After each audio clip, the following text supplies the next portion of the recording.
Welcome back, my friends. Hello, my name is Tom, and today we're going to be venturing into uncharted territory to talk about someone you've never heard of, you don't know anything about him, and his name is David Dobrik. David Dobrik. And you guys know me, you know how much of a based red pillar I really am. I'm dwelling in the annals of 4chan and 8chan and 2chan and really just all the chans. Anything with chan on it, I'm that guy, okay? I'm there. I'm posting memes that you wouldn't dare send to your dad, but your grandfather would probably like them. So you may be wondering, Tom, why are you talking about such a normie subject right now? To some fellow Kekistanis in the audience, it may feel like somewhat of a betrayal. But I've been trying to understand the wider YouTube landscape a little more lately, trying to broaden my horizons, and David Dobrik's drama is one that I kind of entirely missed the boat on, and I wanted to know what happened with his drama and why so many people were upset that he was coming back. I mean, I knew the footnotes about how he apparently smashed some kind of construction equipment into Jeff Wittick's face and turned him into Harvey Dent. I had heard something about his friend Dirty Dom being dirty or something like that, but I didn't really know the whole lore until I started to research this video, and now we've got quite a story. It's kind of just a fact at this point that whether or not you know a lot about David Dobrik, you know the name. He's one of those few figures from YouTube that transcend the YouTube world to just kind of become a mainstream celebrity. He's become one of these monoliths of pop culture, kind of like Logan Paul or Mr. Beast, someone like that. And just like Logan Paul and Mr. Beast, he's also accumulated his fair share of detractors over the past little while. But the difference between Logan Paul and David Dobrik is that Logan still produced content to this day. David, on the other hand, had disappeared from YouTube for 2 years, at least until his recent return, which was news everywhere. Even in mainstream news sources, all these magazines are writing about him. Every YouTuber under the sun is talking about him and how bad of a guy he is. And admittedly, when I first heard about David Dobrik, I just kind of wrote him off as like, who gives a shit? This drama's probably nothing. Anybody who has people in their videos where they're like, hey sisters, like I just get out of there, okay? I need to get out of there. I can't tolerate that kind of thing. Oh my god, you're gay? I'm like so happy for you that you're gay. Most of their drama can be boiled down to like Dream and Tommy Innit fighting. It's funny, but it's like whatever. You are like a proper movie villain. So at first I thought that David Dobrik's controversies really fell into that category. But after I started digging into his past, a lot of information came up that I didn't think I would find. So today we're going to be digging through that drama and peeling back the curtain to kind of explore this David Dobrik rabbit hole and see what went so wrong, see why so many people are mad that he's come back, and just try to understand what's happening really. Kind of more for myself than for you guys, but you know, it's a YouTube video. David Dobrik was born in 1996 and not in the United States. He's actually an immigrant. He's from Slovakia, which is, why would you be Slovakian? Like, why would you ever willingly choose to be from that country? I don't know. Bulgarians for the win. And nobody knew who he was because he was just a normal guy like everyone else until Vine came around. And looking back at Vine, it's kind of shocking to me how crazy some of the stuff on that website was compared to the stuff you can post today. Like 10 years ago, there were a lot of people making a lot of watermelon jokes, so to speak, on that platform. Like, it was pretty wild, okay? It was pretty wild. Drop the drum! It's okay. I got that weed card. Shit! I'm gonna play the game and I go. They can David Dobrik joined Vine because he loved the watermelon jokes. Okay, that's not true. I can't just lie. David Dobrik joined Vine in 2013 at the peak of its popularity, and he got really, really big on the platform, partially due to his humor, which, you know, Vine humor it's something else, but also because he was able to score a lot of big collaborations with a lot of other big Viners. And while his success wasn't really groundbreaking in terms of originality or anything like that, he wasn't making like movies on Vine, not that anybody really was, but it wasn't like game-changing content, okay? He was able to really exploit the algorithm and follow whatever the audience wanted to see at that point in time, and he did it very well. And I think it's hard to really explain what his content was without just showing it to you. Is that yours? I'm just holding it for my girlfriend. Thanks, babe. Yeah, you want some gum? Wait, was that first one the whole thing? Hold on. I'm just holding it for my girlfriend. Thanks, babe. Yeah, you want some gum? That's your joke? I hate Vine. Hey, no. What are you, like 5? Your fingers can't fit in that. Here, use this. Okay, I mean that one had kind of a joke to it, but okay, if you're gonna stick something in the outlet, why would you use a knife with a rubber grip? No. You're not gonna get properly shocked with that. You're gonna need to get some kind of just like a full steel knife. I think would be better if you're trying to get the results that you want. What are you so happy about? I just gave that guy my number. He's gonna text me when he gets home. He's homeless.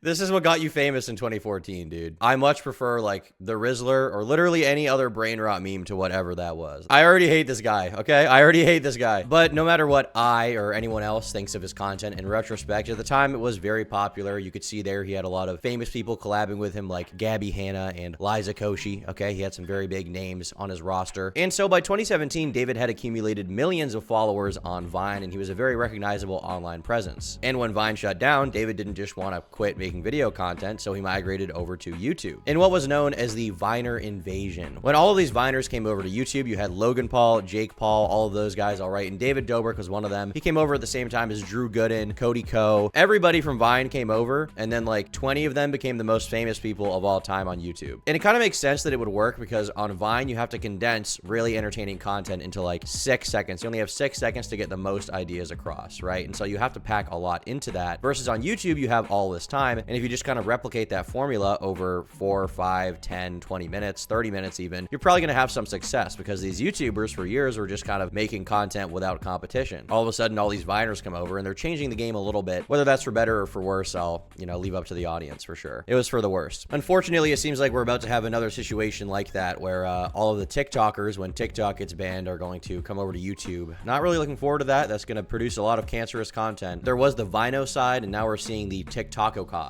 And it's going to be a dark day for them, and it's going to be a dark day for us as well. Like, we should have just kept them segregated over there, but now we're going to have to deal with it. And as a result of his time on Vine, David's early YouTube content really reflected that Vine stuff. He had a lot of quick cuts, very, very high energy, fast-paced jokes, and he also had a heavy reliance on collaboration, getting as many famous people as he could in his content. And by 2017, the same year that Vine shut down, David had already had kind of a head start, and so he was already growing his platform on YouTube a lot. And it's during this year that he really solidified his content routine, his content structure that would really make him succeed. Every single video would be 4 minutes and 20 seconds long. Not 1 second longer, not 1 second less. Every video would be 4 minutes and 20 seconds long. And they would be filled with rapid fire clips of pranks, stunts, heavily edited chaos. It was basically like his entire day hanging out with all these famous people, condensed into the shortest possible structure that you could possibly see. It was kind of like the original brain rot, but in a vlog context, and it worked really well. He was able to hold people's attention spans super, super well because it was a 4 minute and 20 second video. He could just have rapid fire joke after joke after joke after bit after funny moment, and it made him really algorithm friendly at the time, especially when YouTube videos were starting to get longer and longer versus there was this one guy on YouTube who was making like the most compact, condensed piece of content into 4 minutes and 20 seconds that you've ever seen. And these frequent collaborations would really lead into the next step to David's success, which is the Vlog Squad, which was basically a rotating cast of personalities made up of e-celebrities, actual celebrities, David's friends, and David himself that would all appear in his vlogs. While David was definitely the leader of everything and was orchestrating all of it, he was sort of the puppet master pulling the strings. Definitely a lot of the reason why his content succeeded was because of his ability to orchestrate these crazy stunts and reactions between all these other recognizable faces, some of which only became recognizable because of David. And that made the content very unpredictable and pretty funny.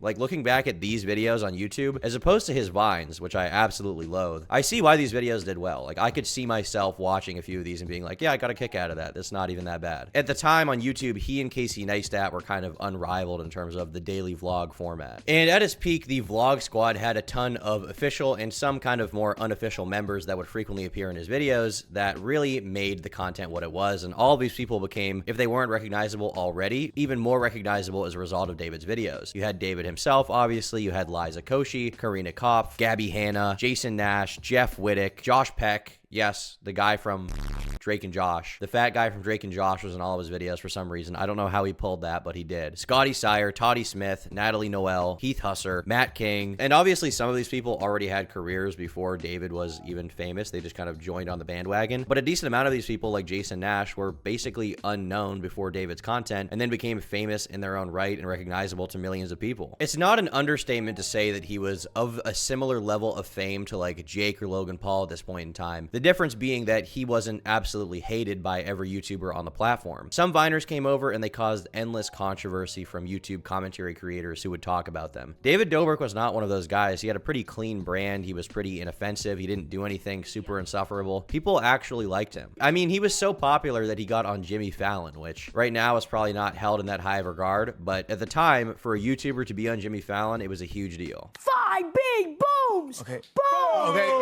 Yeah, boom. Yeah, 5 booms. Yeah, okay. So now He had officially exited the YouTube world and entered the normie orbit, and people loved him for it. By the late 2010s, David Dobrik had a lot to be proud of. He had successfully transitioned from Vine to YouTube. He now had 19 million subscribers, over 7.1 billion total channel views, and in 2019, his channel was the 5th most viewed on all of YouTube, raking in 2.4 billion views in one single year. These numbers are not just big, they are industry defining. There's a very limited pool of people who have ever reached that level of success. And because, in contrast to someone like Logan Paul, he was not super controversial, he appealed to a lot more mainstream people and was able to get a lot of decent Hollywood gigs. He made his way into voice acting in the Angry Birds 2 movie, which is like, I mean, that's kind of awesome, to be honest. That's cool. He also made his way into family-friendly television because he was a judge on Nickelodeon's America's Most Musical Family, and he even hosted a SpongeBob SquarePants special, which I think really just speaks for itself as a testament to how popular this guy was. Mainstream people in the mainstream Hollywood entertainment world were clamoring to get this guy in their projects to be like, hey guys, we're hip, we're relatable, we're cool for the kids. And to top it off, he even hosted the entire first season of a Discovery Channel show. In short, at the late 2010s and the very early 2020s, David Dobrik was at his absolute peak. He was not just a YouTuber, that is kind of doing what he had on YouTube a disservice. He was really like a cultural phenomenon in a way. His reach was undeniable, his influence was massive, and it all seemed pretty unstoppable. But like many creators of his size, David would eventually face backlash, and it would start pretty small at first. It's kind of like the Mr. Beast effect, where you get so big that it seems like you're kind of untouchable, and then one little controversy happens, and then it kind of snowballs from there into a ton of other things, and then before you know it, you're But before I go any further, it's time to make a little dosh. From today's sponsor, Gamersupps, the best energy drink in the freaking game. Gamersupps is packed with everything you need to stay calm, focused, and locked in without everything you don't need. It's the energy drink with 0 calories, 0 sugar, no headaches, no blood sugar spikes, unlike every other energy drink, and it's only 40 cents per serving, making it extremely affordable. They've got all these fun flavors like Chug Juice, Crusaderade, Kissy Kissy Passion, and every single one of them tastes great. They've even got a caffeine-free option if you're a total pussy. You guys can all get 10% off Gamersupps right now using code TOM at gamersupps.gg. Click the link at the top of the description to get that deal right friggin' now.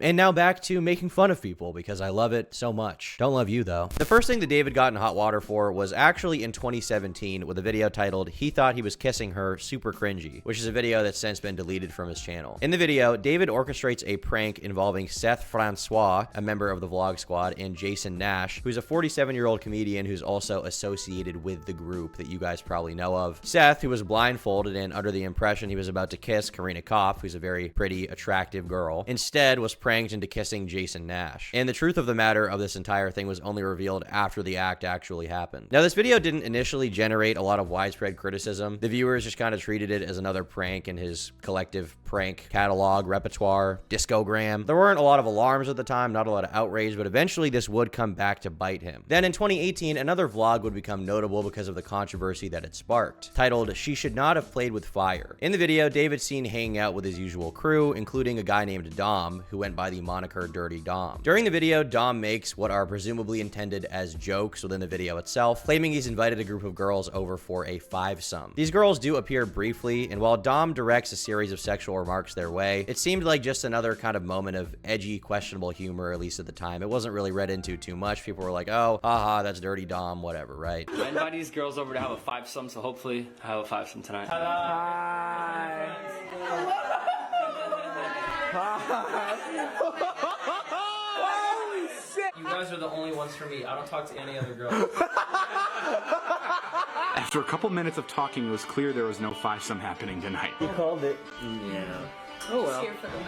You guys want to watch me and Trisha have sex? I'm down.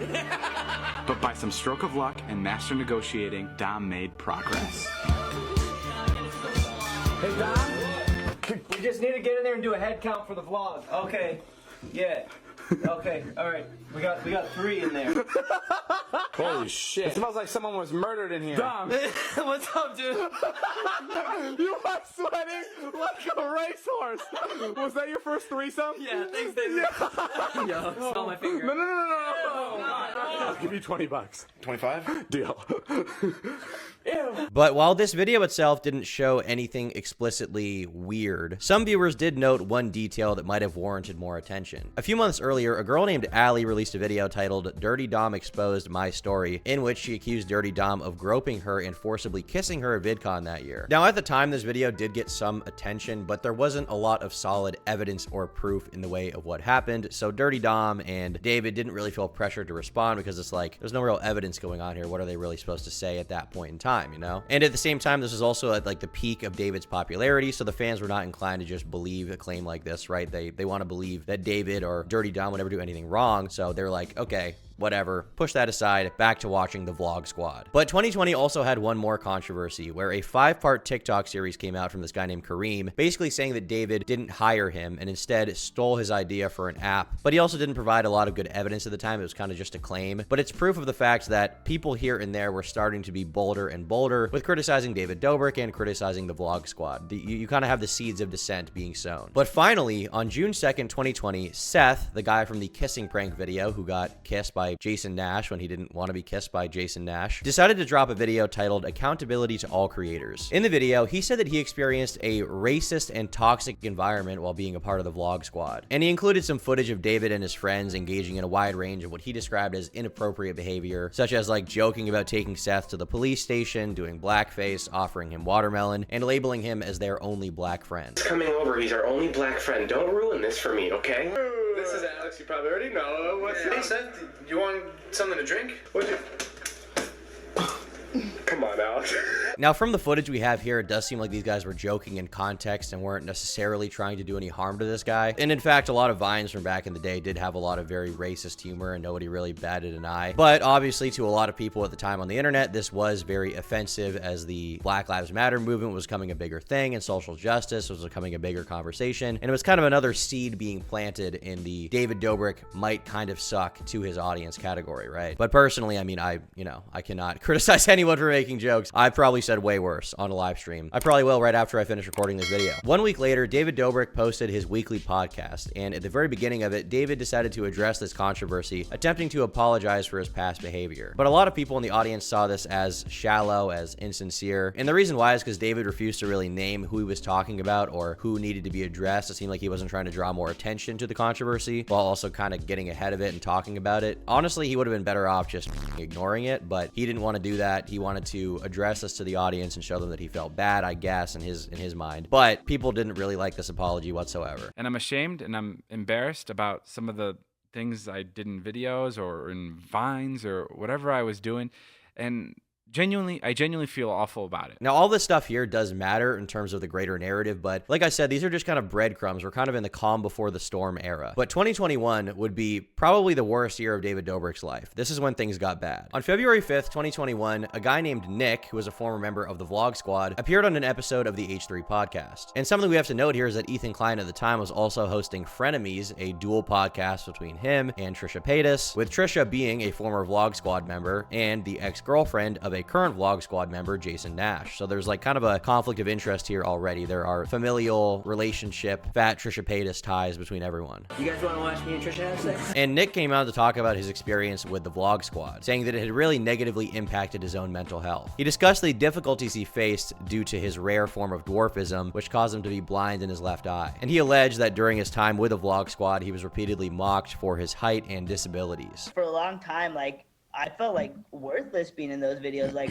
I was like, dude, why am I even like here? Like, what's the point of my existence? Because I was just treated like this punching bag, right? Like, everyone's just joking about me, like mocking me. Then the fans in public are doing the same. And like, I had a good long look in the mirror and like, I was like, wow, I'm like really depressed. Like, and that was kind of my signal to be like, all right, dude. Like, I realized right then and there, like, followers, fame, money, none of this stuff is worth it if I'm getting to the point where like I don't even want to live. Yeah, you know. And so obviously the audience was getting pissed off about some of this shit, right? About a week later, Seth from the Kissing Guy prank went on the H3 podcast and he talked about his experience, saying that he now viewed it in a new light, basically saying that he was kind of low-key pseudo-sexually assaulted because he didn't consent to kissing Jason Nash. He consented to kissing Corinna, this hot girl, when in reality he ended up kissing a 47-year-old man. And after Jason pulls off his mask, And I realized that, you know, I just was touched by someone that, you know, I did not, you know, consent to having their tongue. And I'm sorry, it is a little bit hard to kind of like talk about this because like this situation, I know a lot of people because also I'm a man coming out about something that's like a sexual battery, sexual assault type of situation. So it's kind of hard to believe, you know, a person that is you know, speaking about something like this. And at that point, Trisha started talking nonstop about the Vlog Squad and David Dobrik and a lot of stuff. One of the biggest things she claimed was that while she was having sex with her boyfriend at the time, Jason Nash, David Dobrik had filmed her without her consent. Apparently, Jason was aware of this prank. He knew it was going on, but Paytas says there was no consent given from her end at the very least. Which obviously, like, if you're filming people having sex and only one of them's cool, that's a really bad thing to do. I mean, I don't need to, like, go on a 3-minute diatribe about how that's bad. We know that's not a good thing. Like, I know you know. Or is it? It's bad. Yeah, don't do that. Don't film people having sex. She also said that she had asked David not to post one particular video titled, "I snuck into their hotel room. Surprise!" But it got posted anyway. I should just do privacy complaints for all his video. Be like, I did not consent to this. I did not consent to this. Like, this did not have my permission to put this into the video. Like, I'm not like that because I did consent to so much. But this in particular, it's like, what the hell? Here, I'm trying to find. Okay, so here. So set this up for me, okay? I was in Boston for 2 weeks with Jason and his family. He's like, we need to fly to Chicago, which is where David's from. And so we did. And we land. And this is like 2 hours after we land. We like get in the hotel room. I don't know. I guess we just started having like sex or something like that. And he's like, oh, can you go get me a tissue? And I go in there and David's in the shower. And like we were in the room for at least an hour. From the airport was an hour. Like he was there like 2 hours. What do you mean in the shower? He was just in the bathroom? Behind the shower curtain. Okay. Yeah. It was, and they did these a lot, like scare pranks in my house. Like David would be in my house or whatever, but we were never like having. But why would that? Here's the creepy thing. Why would Jason have sex with you for an hour knowing David was in the bathroom? It wasn't an hour. It was like maybe like 15 minutes. Okay, but like, have sex with you at all? That's so disgusting. Like, that's what I said. I was just like, wait, that's such a violation. Why didn't we just like send me in the bathroom before we got naked? Like we're naked in this clip, like completely. So here. I'm completely naked in this clip. Oh, you can tell. Here, well, let's watch. Jason just landed. Babe.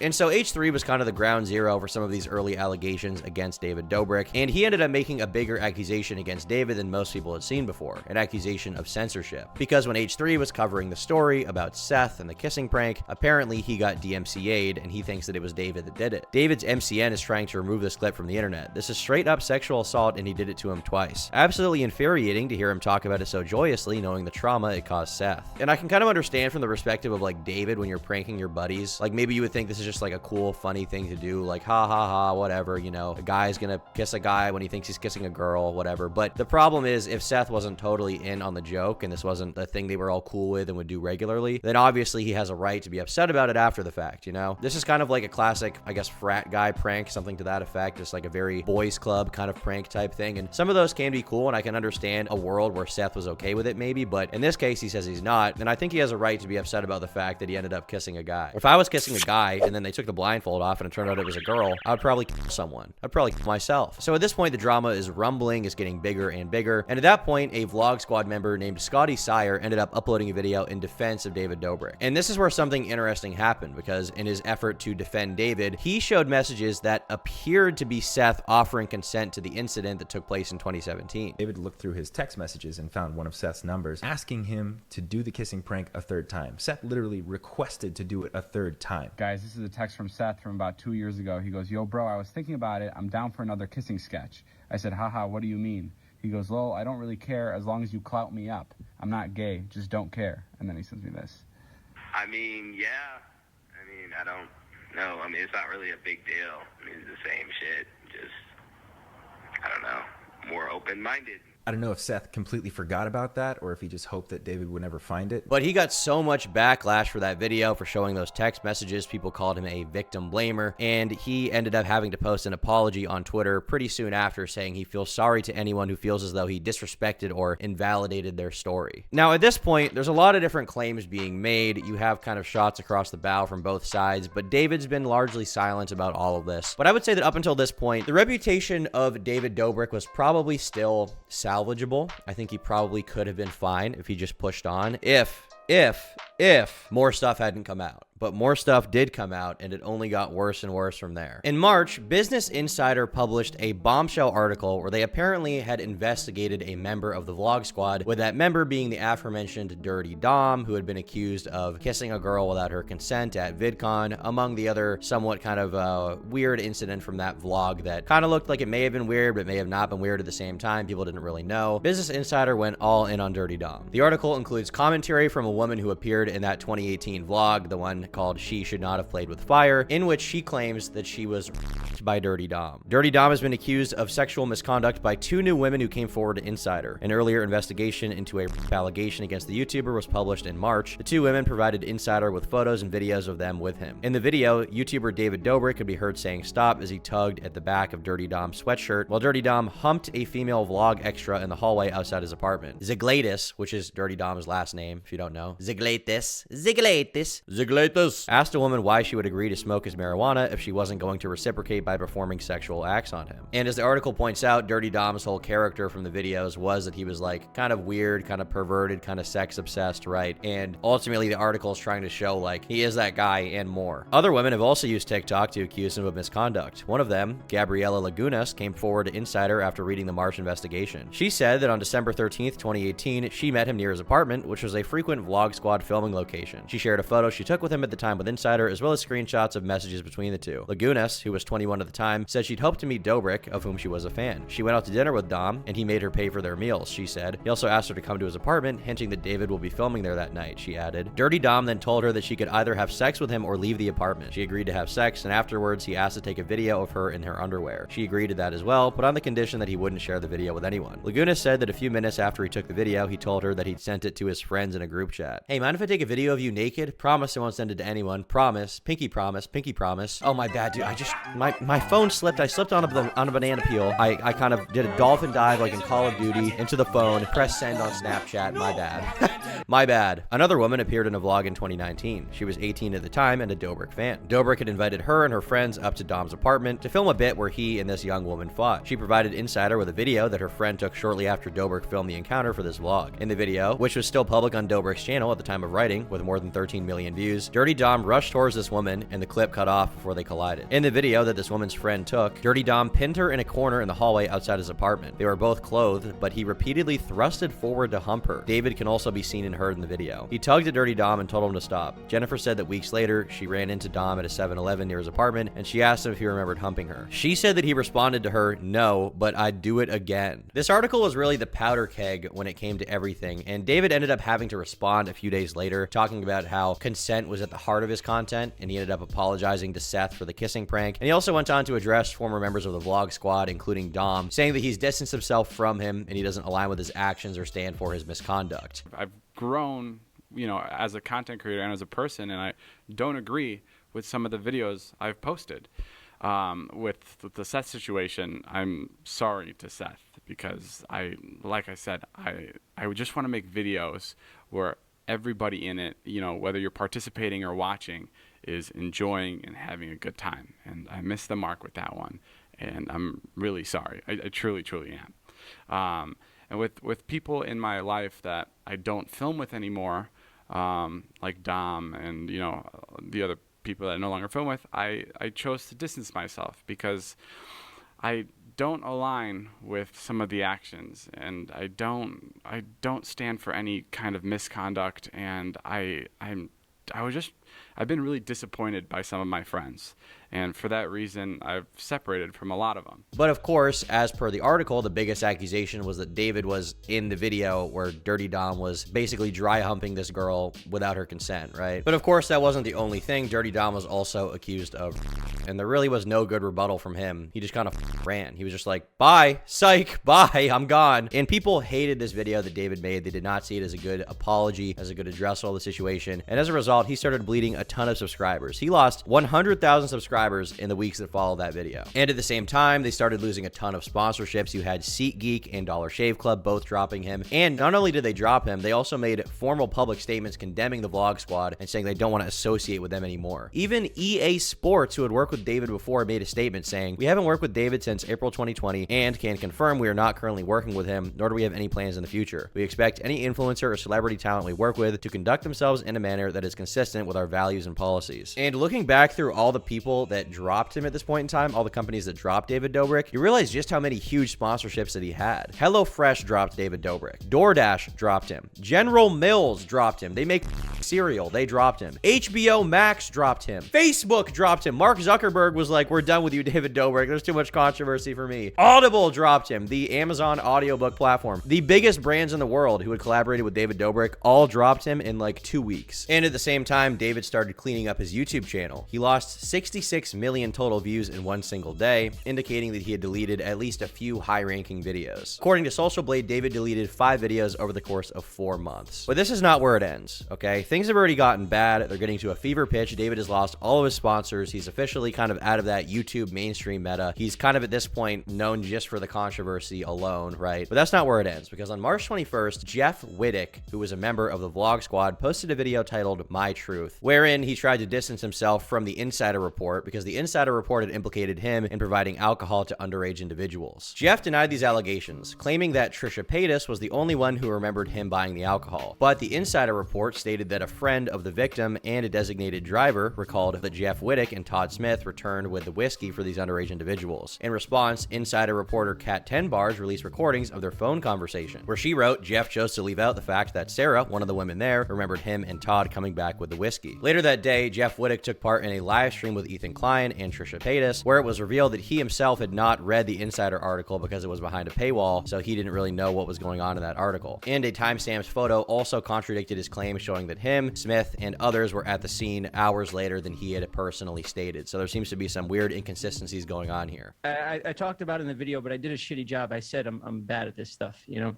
Well, okay, let's talk about something specifically. You said a bunch of times in your video that Trisha is the reason you're in this article. Did you read the article? I didn't want to pay for the paywall on it. Yeah. Now, while all this was going on, David would continue losing sponsors like Chipotle and Bumble, which once again shows how massive this dude was. Like, he was sponsored by Chipotle. He was sponsored by Chipotle. And several videos also started being made about David Dobrik covering the controversy. And they kind of accused David of starting a cult. I don't know that cult is the right term for this. I get that it's like a fun term to use in the YouTube title. I think probably all the people involved with David probably deserve some high level of criticism for all this weird shit going on. But I don't know if he started a cult. But I will say that there's definitely a lot for David to respond to here, and there would only be more in the future. It is kind of like a cult, yeah. It's like a high school vibe, very cultish like vibe. And when looking at how the Vlog Squad operated and seeing what ex-members said, it definitely operated very similarly to a cult. Now, usually all cults have a leader that is seen as the prophet or the savior or the one that holds all the truth. Now, David obviously is not seen as any of these, but he shares a very similar element that all cult leaders have, which is basically being seen as unflawed. All cult leaders are seen as perfect and unflawed. So David eventually released a second apology video, basically saying the same things he had apologized before in terms of the sexual assault allegations with Dirty Dom, but he kind of framed it in a different way. And he also talked about the power dynamics that several content creators had called him out for, the power dynamic allegations. And I want to apologize to her and her friends for ever putting them in an environment that I enabled that made them feel like their safety and values were compromised. I'm so sorry. I was completely disconnected from the fact that when people were invited to film videos with us, especially videos that relied on shock for views or whatever it was, that I was creating an unfair power dynamic. I did not know this before. It was completely wrong, and I wish I was more responsible, and I wish I was more aware at the time, and I'm so sorry I missed that. Now, at this point, the allegations have reached such a high level that something happened that typically never happens on YouTube. This has happened like maybe a handful, maybe 5-6 times ever, YouTube themselves stepped in and temporarily suspended David from the partner program. So they demonetized his channel. And then YouTube themselves made an official statement to Insider condemning him. Like, this is how bad this was getting. David Dobrik was so big that YouTube themselves felt pressured to make a statement to Insider. But it's at this point Jeff Wittek decided to come back out of the shadows, and he released even more claims about David. So Jeff Wittek released this multi-part documentary titled Don't Try This at Home, in which he explained an accident that he experienced in June of 2020 while filming for David Dobrik's comeback vlog. So basically they did this wakeboarding stunt because they thought it would be really funny. It was in a very shallow lake. Jeff Wittek is wakeboarding. He's being tugged by an excavator, like one of those big cat things they use on construction sites, and David Dobrik is operating it. And Karina Koff sees that something's going wrong. She sees the line that's connecting the excavator to the wakeboard starting to fall, and she's like, hey, shut it down. But despite the concerns that she had, David Dobrik continued with the excavator action. And so when Jeff continued wakeboarding, David swung him higher and then abruptly stopped, which caused Jeff to smash into the excavator and land in the water with his foot still caught in the line. And this caused massive injuries. He starts swinging him faster and faster until at one point he actually stops the crane and Jeff swings right into it. His face smacked hard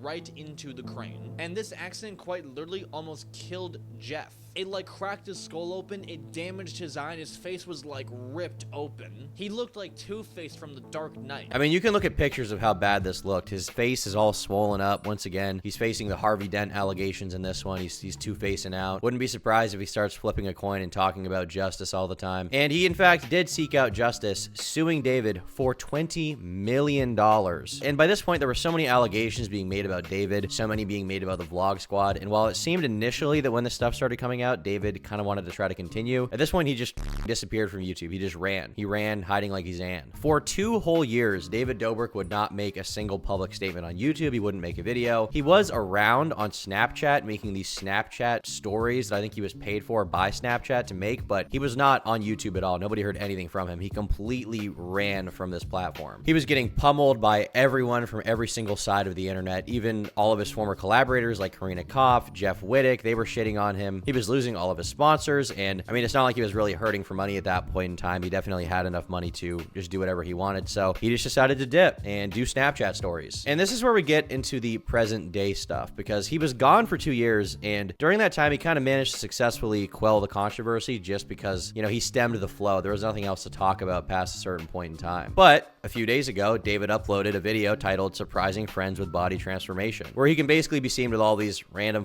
that I don't know anything about, and he also revealed that he got kind of jacked. Not ragging on him for getting jacked, by the way. That's a good thing, okay? I like to see it. Mad respect. But I will say, his buddy's reaction does kind of look like that one Logan Paul video where his friend's like, bro, you look buff. I don't know if you guys remember that, but that was like a classic Logan Paul moment from back in the day. Classic cringe comp moment. That's actually insane. Hi.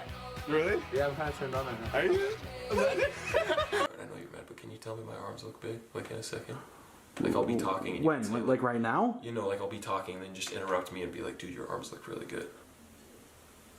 All right, just talk. Just talk. Okay. So as you guys know, Jacob, your arms look really big.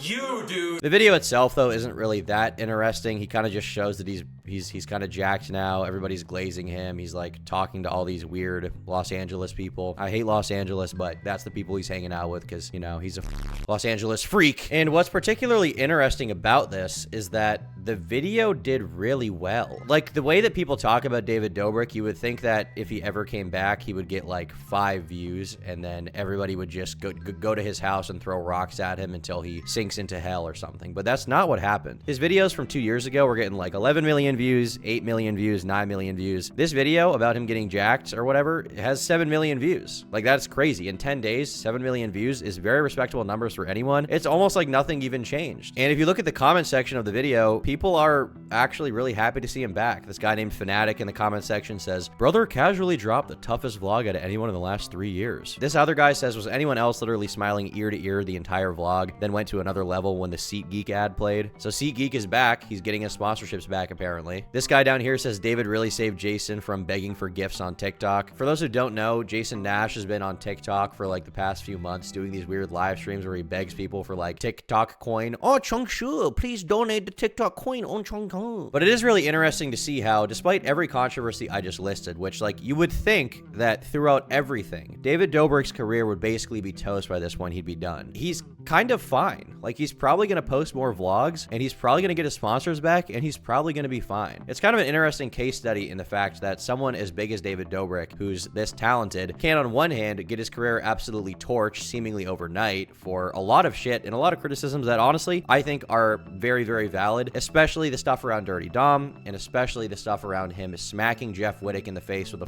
crane. Glad David got sued there. You know, that's what needed to happen. Don't do that. Now he's back, and it's like, it's just back to normal. It's kind of crazy. I don't know. You just don't see that every day. Like, when you're reading this stuff, when you're looking into this, when you're watching other people's videos about it, it's like the end of David Dobrik. David Dobrik is done forever, but now he's fine. He's come back. So yeah, I think that's pretty much it. David Dobrik is back, and I guess none of it mattered in the end. Or if it did matter, it doesn't matter anymore. Well, hope you learned something today. Bye. This is Tom Dog going cold turkey, boss. I already told you, stop gooning and jerking off. You saw the merch, make a purchase, dog. Got all the thirsty thoughts in a twerkathon. They all trying to slurp to my jerky soft. I had enough, had to bust in the Kirkland sock. Barefoot, raw dogging in my Birkenstocks. Then it's back to the turkey slop, cause the work don't stop.